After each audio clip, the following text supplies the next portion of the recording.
안녕하세요. 예수비전선교회 안희연 목사입니다. 좌파들이 단어 선점을 참 잘해요. 좋은 단어는 죄다 같았습니다. 평화, 공정, 정의, 평등, 개혁 이런 등등이요. 근데 다 드러나죠. 이들이 말하는 단어들이 얼마나 허구인지요. 평화를 말하자면 분열이 전문가들입니다. 공정이요. 다 물 건너갔죠. 뭐가 공정합니까? 굉장히 이기적인 집단이죠. 정의로워요. 뭐가 정의로워요? 누가 누굴 개혁합니까? 가장 부패한 집단들인데요. 평등? 웃기는 일입니다. 자기 편은 높이고 상대방은 찍어 누르고, 이게 좌파들이 말하는 평등일 뿐입니다. 게다가 선동하는 데는 도 같았어요. 감성 터치의 전문가들입니다. 사람들을 어떻게 하면 막 흥분하게 만들 수 있는지, 이런 부분의 전문가예요. 그러니까 각 분야, 경제면 경제, 정치면 정치, 법이면 법, 이런 부분의 전문가라면 정말 좋을 텐데 그런 부분에게는 지식이 없어요. 선동에만 전문가인 거예요. 감성 터치에만 전문가인 거예요. 좌파 연예인들도 똑같아요. 다 같은 수준입니다. 아마 대표적인 사람이 김제동 같은 사람입니다. 일 겁니다. 이 김제동 씨는요, 아주 유명한 말이 있어. 판사의 망치와 목수의 망치가 같아야 된다. 멋있어 보여요. 폼나 보이잖아요. 판사의 망치와 목수의 망치가 같아야 된다. 그런데 머리를 조금만 굴리면, 조금만 더 이성적으로 생각하면 이게 완전히 헛소리라는 게 드러납니다.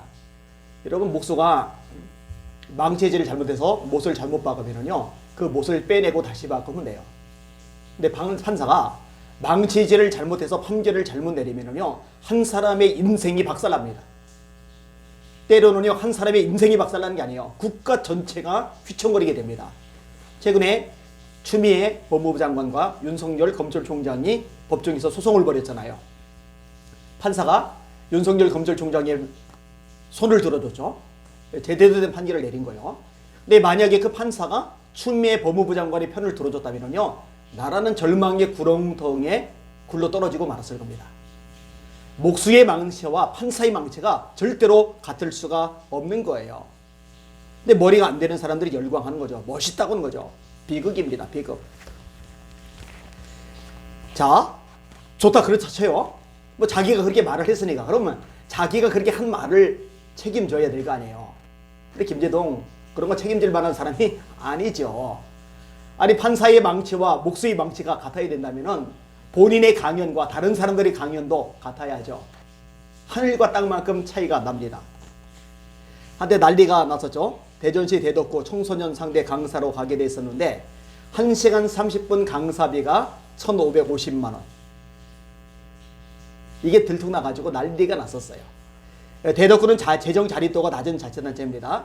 최초의 기획안 강사료는 13만 원. 그런데 같은 정치 집단이라는 이유로 선심성을 폈다. 이것 때문에 욕을 바가지로 얻어먹은 거죠. 결국은 요 강사가 불발이 돼요. 근데 그것만 불발된 거죠. 김제동 씨의 상습입니다. 논산시는요, 건양대 문화 콘서트홀에서 김제동을 초청해서 사람이 사람에게라는 주제로 1시간 30분 강의를 진행하게 했는데요. 행사 총 예산이 1,400만 원. 근데 그중에 1,000만 원을 김제동 씨에게 강사비로 지급한 거예요. 그 다음에 연무읍 육군훈련소 연무관에서 열린 행사에서도요, 김제동을 섭외를 했는데 1시간 30분 강연에 1,620만 원 지불했어요. 아니, 이 사람이 그 정도 실력이 됩니까? 그 정도로 말할 만한 어떤 영양가라도 있어요? 없잖아요. 이게 다가 아니죠. 충남 아산에서는요, 21분 강의에 2,700만 원, 210분 강의에 2,700만 원. 서울 동족구에서는 180분 강의에 2,620만 원. 경북 예천에서는 90분 강의에 1,500만 원. 경기 김포에서는 90분 강의에 1,300만 원. 와, 어마어마한 강사비입니다. 남들 한 달 동안 죽어라고 일을 해도 500만 원 벌기가 어려운데 딸랑 1시간, 딸랑 2시간 강의를 하고 나서 500만 원이 아니라 1,000만 원, 1,500만 원, 2,000만 원, 2,500만 원 이렇게 벌어들이니까 뭐가 판사의 망치와 목수의 망치가 같아야 되는 건데요. 뭐가? 이런데도 좋다고 하는 젊은 친구들은 정신 좀 차려야 돼요. 본인들은 직장 취직이 안 돼가지고 나라 경제가 지금 엉망진창이라 밑바닥 빡빡빡빡 기리면서 정부에서 주는 지원금 같은 거나 눈독 들이면서 김제동 같은 사람 이렇게 어마어마하게 받았는데 그런데 비판의식 하나 없이 맹종하기만 하고 뭔가 정신이 문제가 있는 거죠. 여러분, 이 김제동 씨의 이런 사람이 얼마나 비양심적인지는요, 돈에만 국한되지 않아요. 촛불 집회 때 얼마나 난리 버거지를 쳤습니까? 사실 무슨 유명 연사라도 되는 듯 엄청 마이크 잡고 설쳤잖아요. 근데 지금 문재인 정부 들어오고 나서 나라가 망하기 직전이잖아요. 자영업자들 다 죽었잖아요. 독재를 벌이고 있잖아요. 백신 하나 마련하지 못해가지고 접종이 언제인지 그조차도 불투명하게 가잖아요. 그러면 국민들의 생명을 담보로 이렇게 비참하게 나를 이끌어가면 목소리 한마디 내야죠. 똑바로 하라고 큰 소리 한번 쳐야죠. 입 꼭 다물고 어딘가에 숨어 있어요. 그러니 정직하지 못한 사람인 거죠. 이번에 많이들 드러났어요. 속관할 필요가 있어요. 그래야 청소년들이 잘못된 영향을 받지 않을 테니까요. 제가 얼마 전에 김정일 환영단 그 명단을 공개를 했어요. 연예인들, 좌파 연예인들도 좀 공개할 필요가 있어요. 뉴스엔주의 지원하는 교회 제가 공개하겠다고 그랬어요. 지금 시간 유예를 두고 있는데 교회들이 빨리 끊어야 될 겁니다. CBS 지원 교회들도 역시 마찬가지예요. 제가 명단 다 공모를 할 겁니다. 왜냐? 목사인데 왜 이런 일을 하느냐? 간단해요. 대한민국 지켜야 되니까. 자유민주주의 지켜야 되니까.